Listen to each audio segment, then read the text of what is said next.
Welcome to the Herd and 10 podcast. Here's your host, Jake Fortinsky.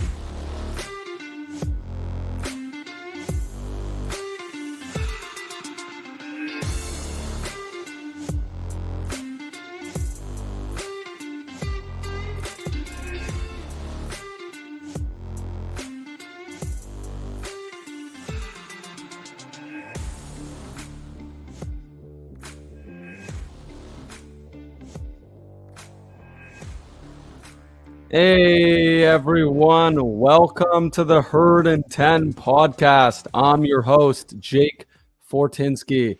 We are brand new to this network, and it is exciting to be here, to be part of the worldwide sports radio network. We are on the radio, basically. We're live streaming video, we're live audio. We're going to be on demand everywhere you need to find us. We're going to be on radio.com, which is Odyssey now, which only radio shows get on. We're going to be on Apple. We're going to be on Spotify. Anywhere you can find the worldwide sports radio network, you are going to find us. You're going to find me. You're going to find my brother, Kevin Fortinsky, who is my co-host, but is not here tonight. Unfortunately, he had a prior engagement. He was unable to make it, but you got under a half an hour with me tonight. This show is going to run every single Monday from 7 p.m. to 7:30 p.m. Eastern Standard Time. Now, there will be the odd week that I miss or my brother misses. We're doing the best we can. We both work. We're busy guys, but boy, oh boy, we love the Bills. And this was a tough one. This is a real tough one. I mean, if you're listening by now, you've seen the game. You know what happened. You know the Bills were in a crazy game under the blazing heat in Miami. The Bills fall. The Bills fall 21-19. Even with a safety, the Bills lose. It's a tough pill to swallow. The Bills looked, I think, pretty good. I think that there's stuff to improve on, but I think the Bills look good. And, I don't really have any serious concerns coming from this. I feel pretty damn good about the Bills. I think we're still the best team in the NFL, and no one's taking that from us. I think that when you look at this roster through and through, we're still the best, even with the injuries. I think we're still a great team. I think that all the fans listening right now, don't panic. Now is not the time to panic. Yes, it's frustrating to lose to the Miami Dolphins, but it won't happen again. It will not happen again. I don't believe the Dolphins are a true 3-0 team. I think it's been fluky. I think their win against Baltimore was a fluke. And I think their win against the Bills was miraculous. I think that the only way they were going to beat the Buffalo Bills is if everything went wrong for the Buffalo Bills and everything went right for the Miami Dolphins. And that is exactly what happened. Josh Allen looked fantastic. Threw over 60 times. Threw for over 400 yards. Rushed for almost 50. Led the team in rushing. Touchdowns. He did it all. Converted on third downs. Converted on fourth downs. But we still lost. The Bills do have a problem on defense. I want to talk a little bit about that. The Bills have a big problem on defense. There are a lot of injuries. And I mean, if you're a Bills fan and you're watching, this is not the same defense without Jordan Poyer and Micah Hyde. And we all knew that going into this game. I liked to think that we could have that next man up mentality and actually get the job done. Now, we couldn't. I don't think our defense was bad, though. I don't think the safety play was bad, but I don't think it was good either. I mean, biggest play of the game. Bills have the Dolphins backed up 3rd and 22. Bills go in, I believe, a cover 2. They have the 2 safeties back. So the corners know they have help. And Jalen Waddle runs straight down the field. No double move, no nothing. Splits Hamlin and Johnson and gets an easy catch. I have to note this. He was wide open on this play. And both safeties were there, and neither did a thing. That is a problem. That is a big, big problem. I can tell you for certain that would not happen if we had Hyde and Poyer. Even if we had one of them, that doesn't happen. But of course, even with all the mistakes, still could have won this game. We had this game. But man, these injuries are piling up. I'm not even going to go through the list of all the injuries. You know, everyone is injured. Everyone's hurting. Everyone's out. Down to our 3rd strings, 4th strings on the offensive line. Of course, Miami screwed us with the heat. They didn't allow us to have shade. No mist, no nothing. And look, you can't complain. It's part of the game. You got to be prepared. And the Bills, not so prepared for the heat. You know, you train, you do the best you can. You try to simulate that heat, but you can't quite do it. And it hurt a lot. I do also need to bring up the Tua Tagovailoa concussion back issue. There's no way that was a back injury. I'll just come out and say it. There's no way that was a back injury. I mean, come on. It's a joke. He was down. He smashed his head on the ground after barely being touched by Matt Milano. And of course, that was called roughing the passer. Not entirely sure how. Wasn't a late hit. Didn't drive him to the ground. Didn't hit him in the head. Didn't hit him below the knee, which they did to Josh Allen multiple times during the game, and Dawson Knox, and the list goes on. No call. Well, there was a call on that one. No calls on Josh Allen, though. Well, it was a penalty against him, but no roughing the passer. But Tua Tagovailoa falls, smashes his head on the field. You can see he's wobbly. Slowly gets up, kind of looks a little off. He's touching his head, shaking his head, adjusting his helmet on his head, nothing to do with his back. Starts walking, practically collapses on the field, gets up, looks completely woozy like he doesn't know where he is. His teammates have to pull him up and help him off while he's adjusting and loosening his helmet because it probably felt tight on his head because he had a concussion. Leaves. Miraculously, in the second half, he comes back. I don't know. I don't have an explanation. Concussion protocol. He passed concussion protocol. Well, I guess there's a way to beat the concussion protocol because he had a concussion. Now, win or lose, I would be talking about this. Like, I think some people might be listening and going, oh, you're just complaining because the Bills lost. That's not the case. This is a matter of safety for the players. This is embarrassing for the NFL. And that is why immediately they announced that they're going to be investigating this and they're going to be probably changing the concussion protocol. This is not a Bills thing.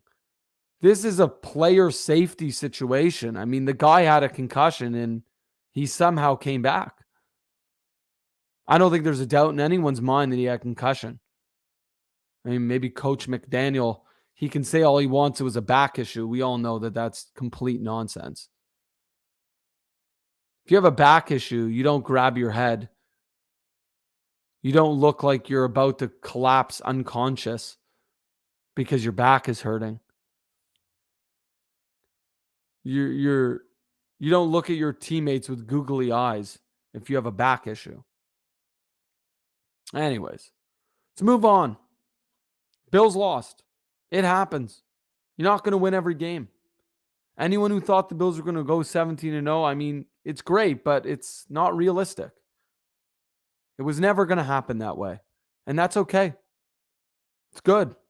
Let the team face some adversity now. Let them deal with that now. Let them soak that in. Let them get angry. I don't want them cocky. I want them taking the game seriously, no matter who you play. I don't care how good you've been against the Dolphins. I don't care. Now is the time to step up. You're playing against another great team this upcoming week. You're playing the Baltimore Ravens. You're a top team. You're the favorite to win the Super Bowl. Everyone is going to come and give you their best. And you better be prepared. You also better be healthy. The Bills need to get healthy. It's a big problem. I don't think a lot of people are talking about it enough, but the Mitch Morse injury, missing him was massive. Obviously, the hype, the media was all around Bills missing their safeties, with the starting cornerbacks being rookies. But Mitch Morse, the Bills had a chance to get a field goal in the first half. Snap gets messed up. I don't know if everyone listening, the rule is that if you bobble the snap like that on a potential spike, you're not actually allowed to spike it, which is why Josh Allen had to throw to Stephon Diggs. He didn't have a choice. And at the end of the game, we got a little screwed at the end. McKenzie couldn't get out of bounds. No time left on the clock. Snap again, maybe was a little slow. A lot of things went wrong. A lot of things went wrong in this game, and it's okay. Things are going to go wrong. It's part of being a football team. It's part of being a good football team. Not every game goes according to plan. We were supposed to beat down on the Dolphins.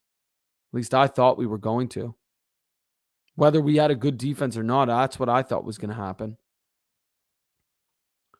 Let's jump into a segment. This is the one segment today. I'm keeping it quick. Stock up, stock down.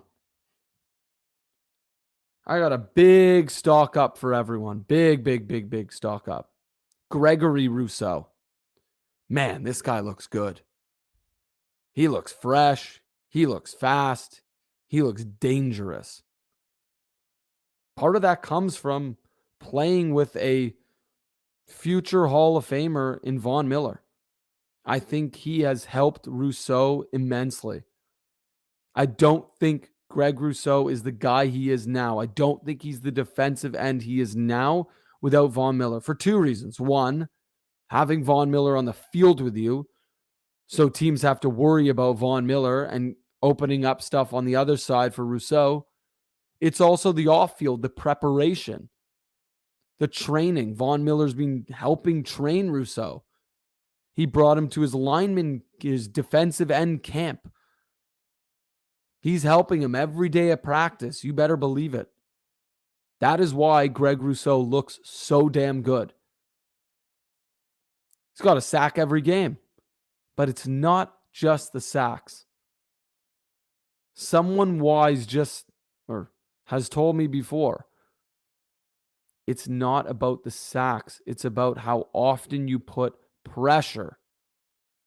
And Rousseau is doing that consistently every single game. He's just going. He's like a machine. Talking about machines, how about Motor Singletary? It's another stock up in my books. Didn't have a good running game. Averaged 0.8 yards per carry, if anyone's wondering. But man, oh man, receiving. He looked great. He's catching almost everything. He did drop one, but it was quite a bit of ways ahead of him. He had to one-hand it. Fine. He had a lot of catches. He had a lot of yards. He looked good. Touchdown. He looked really good. Reggie Gilliam, that's another big stock up for me. I think he looked really good. I think he's showing us he could be sort of our hybrid tight end fullback like we had hoped he would be. He's blocking well in the run game and in the pass game. And this guy can receive. Geez, the lineup for us, the number of receivers we have, the depth at receiver is no joke. We knew that coming in, but wow. Of course, some of our receivers had some drops. Diggs had a couple drops. Gabe Davis had a crucial drop in the end zone. It was a tough one. And I got to talk about stock down here. And I don't know if everyone's going to agree with me on this one, but Zach Moss, stock down. I know he had that one run. To me, that was an anomaly. That was a very, very rare run for him. Actually, in fact, it's the longest run of his career. 43-yard run. And look, don't get me wrong, Zach Moss had one great run. It's not enough to let him be a pro. He was part of the problem. Let's not forget the Bills' second drive. They ran the ball twice, first and second down. Zach Moss barely gained a yard in both times. It was because he's indecisive.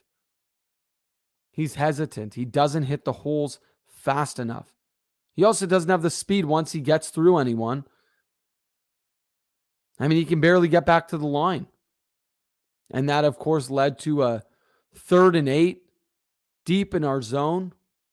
Deion Dawkins doesn't pick up his guy. And what do you know? Josh Allen gets hit blindside, fumble. We handed them a touchdown. So really, our defense only gave up 14 points in my eyes. The first 7 doesn't count. They were at our 3-yard line. Zach Moss, big stock down. Not impressed with him at all. I honestly don't understand why he's on the field. I think James Cook is a hell of a lot better. I think James Cook had one incredible play where he had one of the best jukes I've seen in years. He had a bit of that LaShawn McCoy shake and bake feel to him that Singletary does not have, that Zach Moss certainly does not have. I think James Cook is much, much better than Zach Moss. I think Singletary is much better. I think Josh Allen's a much better runner than Zach Moss. I don't think Zach Moss belongs on the field. I don't think he's a good blocker. He's not a good pass catcher. He's slow. He's not a good runner. He's everything that I've said. I would really love to see us move on from him. I get it.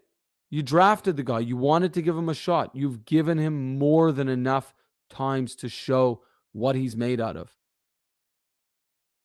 And it ain't steel and it ain't iron. I think it's time to move on from him. I really, really do. All right. We only have a few minutes left. I know this is a quick one. We had some technical difficulties getting on tonight, but don't worry. Moving forward, we'll get that half hour to you. But let's talk about the upcoming matchup against the Ravens. Let's talk about it. It's a big game. You're playing another good team. I mean, I think the Bills have been very good against Lamar Jackson. We've generally showed up very well against him. Let's talk about that. Let's talk about keys to the game here. I lied. There are 2 segments, not just one. Keys to the game. Pressure Lamar Jackson. He's going to make mistakes. If you pressure him, he will make mistakes. And by pressure, I don't mean going all out and then letting him roll out and take off. I'm talking about pressure, aka contain, and bull rush. If you don't know what a bull rush is, plow over the offensive lineman, basically. Push them back. Squeeze that pocket. Make it difficult for him to run. Make him throw and make him throw under pressure. He will make mistakes. Mark my word, he will make mistakes if you do that. And don't get beat deep, which is, it's a tough one.